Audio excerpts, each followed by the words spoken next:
পূরণ হয়েছে এলাকাবাসীর। ঝাঁ চকচকে রাস্তা বরপাথরি থেকে শুরু করে যশমুড়া পর্যন্ত, এবং সেক্ষেত্রে তাদের একটা দাবি ছিল দীর্ঘদিন ধরে এই রাস্তা সারাইয়ের করে দেওয়ার জন্য, এবং অবশেষে সেই রাস্তা সেখানে বিন্দু মাত্র কোনো ক্ষতচিহ্ন নেই। পথচারী থেকে শুরু করে এলাকার যারা সাধারণ নাগরিকরা রয়েছেন কিংবা যানবাহন চালকেরা রয়েছেন তারা প্রত্যেকেই খুশি। রাস্তা সংস্কার এবং মেরামতের যে দাবি ছিল এলাকার লোকজনদের, সেই দাবি পূরণ হয়েছে। বিলোনিয়া মহকুমাধীন রাজনগর বিধানসভা কেন্দ্রের অন্তর্গত বরপাথরি ভায়া যশমুড়া রাস্তা প্রায় 7 কিমি রাস্তা। একসময় রাস্তার অবস্থা বেহাল দশায় পরিণত হয়ে এই রাস্তা দিয়ে চলাফেরা করতে গিয়ে সমস্যায় ভুগতে হয়েছিল, যেমন এলাকাবাসীদের তেমনি যানবাহন চালকদের। এছাড়া প্রায় সময় ছোট বড় দুর্ঘটনা লেগেই থাকতো। এই রাস্তাতে কোনো হেলদোল ছিল না পূর্ত দপ্তরের।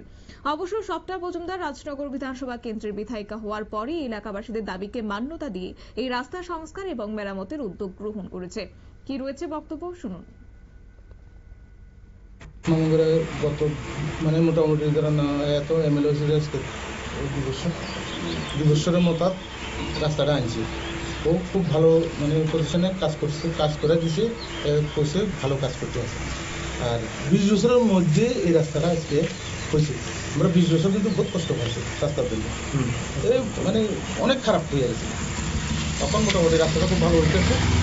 আমরা চাই ভবিষ্যতে যাতে সব ধরনের রাস্তা এমন যাতে সরকারে পদক্ষেপ নিয়ে রাস্তাটা তৈরি করে, এটার জন্য আমরা সরকারের কাছে ধন্যবাদ জানাই। কত কিলোমিটার রাস্তাটা? এটা আমরা এখান থেকে হওয়ার কথা আছে 6 কিলোমিটার হওয়ার কথা আছে।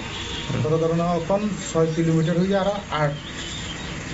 800 মিটার বেশি হয়ে গেছে। কই থেকে হয়ে গেছে রাস্তাটা? যশোর থেকে বরপাথরি হয়ে গেছে। আচ্ছা, এর আগে কেমন আছিল রাস্তার অবস্থা? আরে অনেক খারাপ আছে।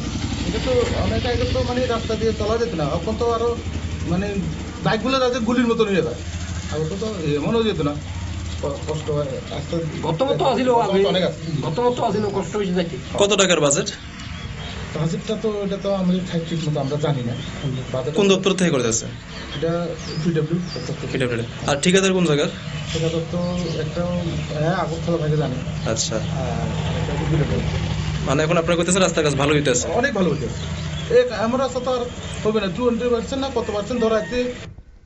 আপনারা শুনলেন তাদের বক্তব্য। অবশ্য এলাকাবাসীদের দাবিকে মান্যতা দিয়েই এই পূর্ত দপ্তরের আধিকারিকদের সঙ্গে কথা বলেন বিধায়িকা, এবং সেই মোতাবেকই ঠিকাদারের দরপত্র আহ্বান করার পর রাস্তার কাজ শুরু হয়েছে।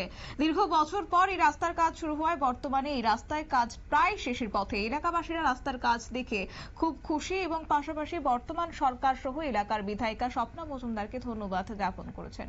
নিয়ে নিচ্ছে ছোট্ট একটি বিজ্ঞাপন বিরতির সঙ্গে থাকুন।